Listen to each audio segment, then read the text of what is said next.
Hello, welcome to the Land of Kakiak. My name is Laurel, and I homeschool my 3 boys at home using the Robinson curriculum as the base of our education. Today I am going to continue talking about my resource sequences, and I will share them in a link down below for you. I've already talked about my language art sequence, so I'll link that video for you below too if you missed it. And today we are going to be talking about math. So we are working with this document.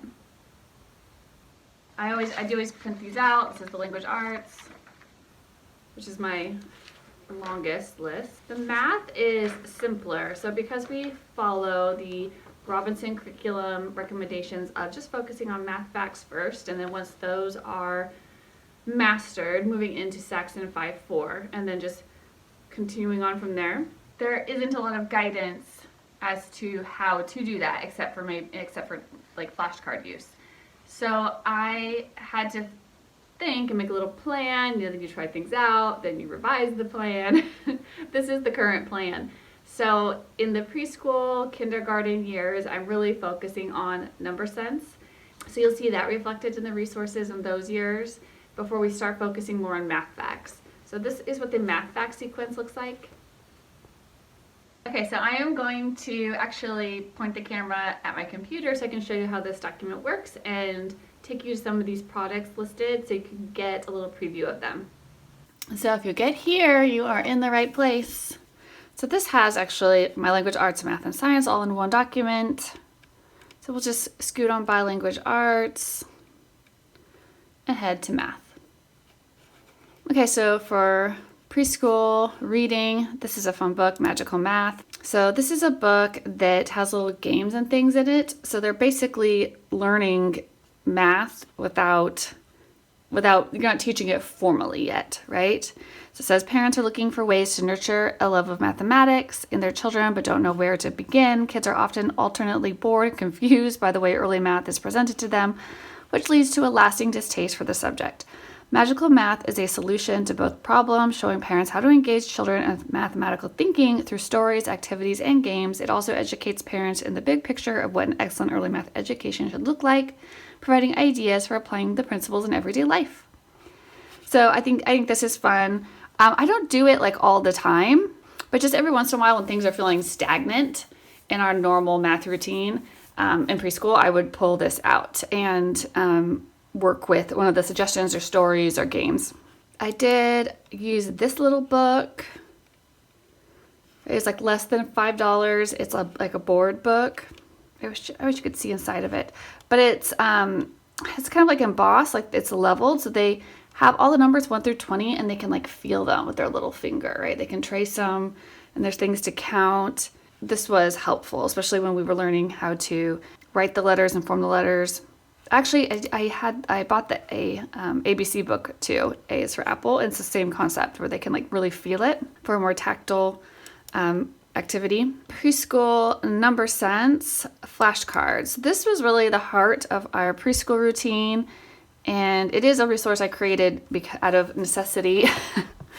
And there are 4 flashcards. This is printable, right? I just printed everything out of cardstock and cut it up. There's 4 flashcards for every number. And I just include in here so things that they can like physically count, different things, the actual number. We haven't even got to the written number, word yet. The tally marks, or as we call them, counting sticks. And we played just tons and tons of memory. Lately, we've been doing sequencing, so trying to put things in numerical order and just little chunks. And then there's also, this comes with it, it's number rhymes and tracing for 0 to 10. And this really helped my preschooler memorize his numbers, that's saying these little rhymes that go along with it.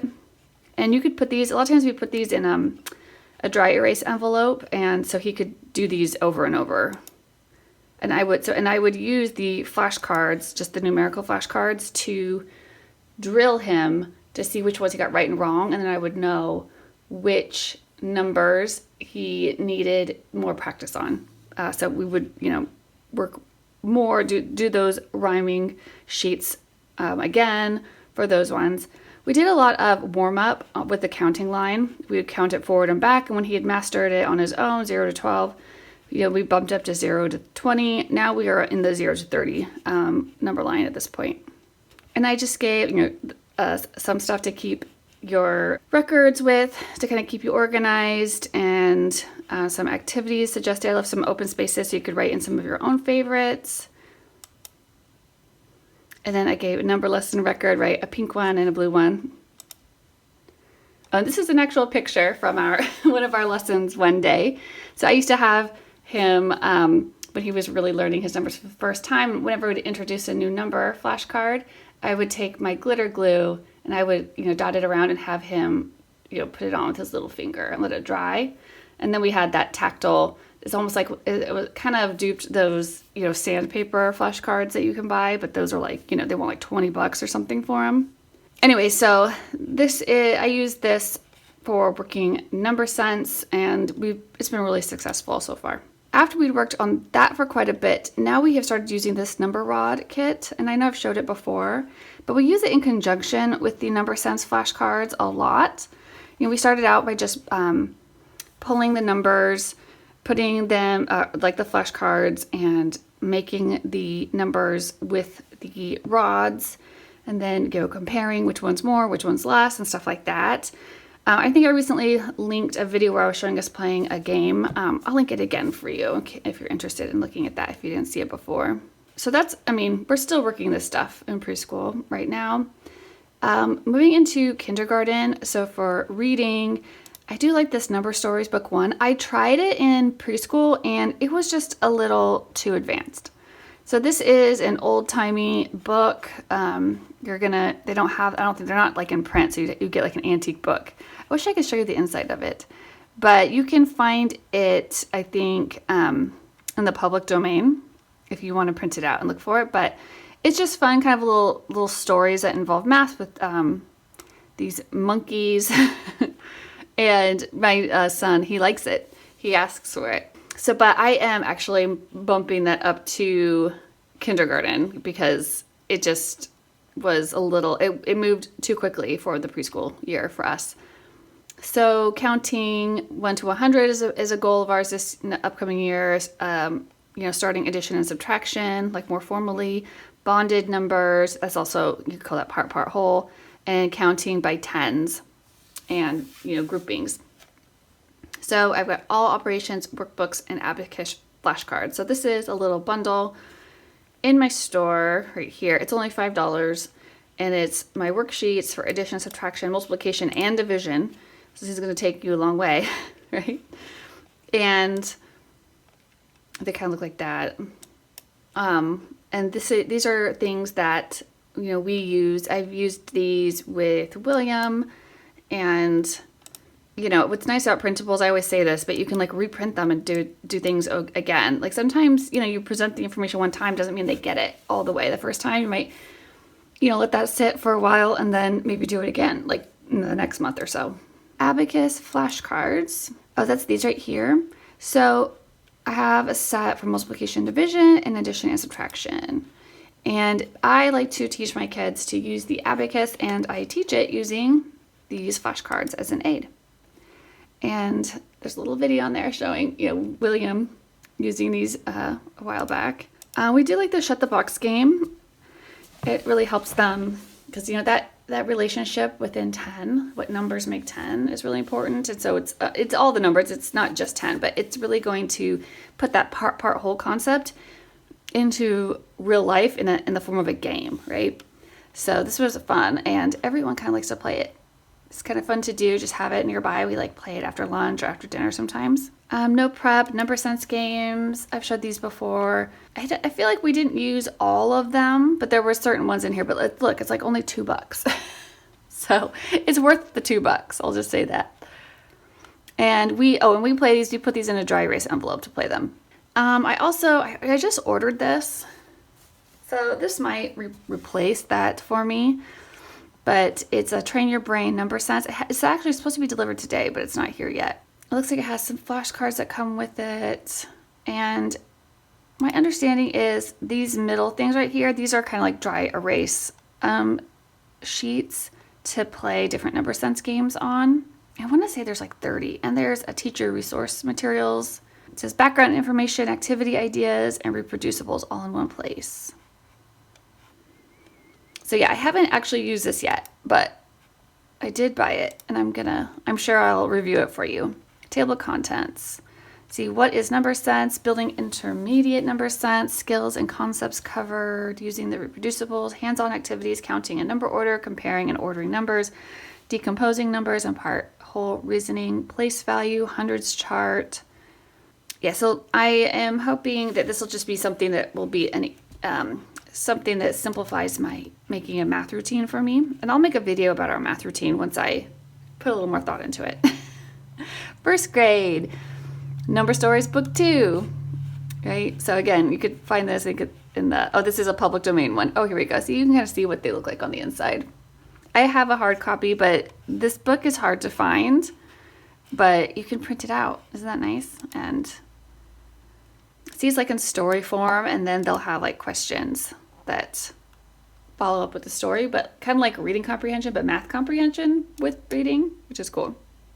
And the kids always like, pictures and color. Anyways, okay, so there's that. And then math facts, so math fact flashcards. So I am going with the triangle math flashcards, and this is going to save, I'm hoping that this is successful because it's much, much cheaper to just buy these triangle, these are like fact families and take up way less space. You see, they've got, 12 and 15, or 12 and 5 makes 17, right? So that's an addition and subtraction one, and then they also have multiplication and division ones.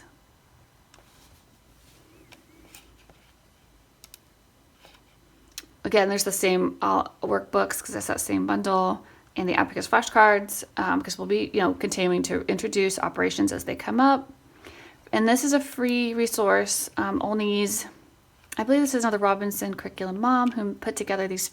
She took an old, public domain math book and turned it into workbook style. So I really like these.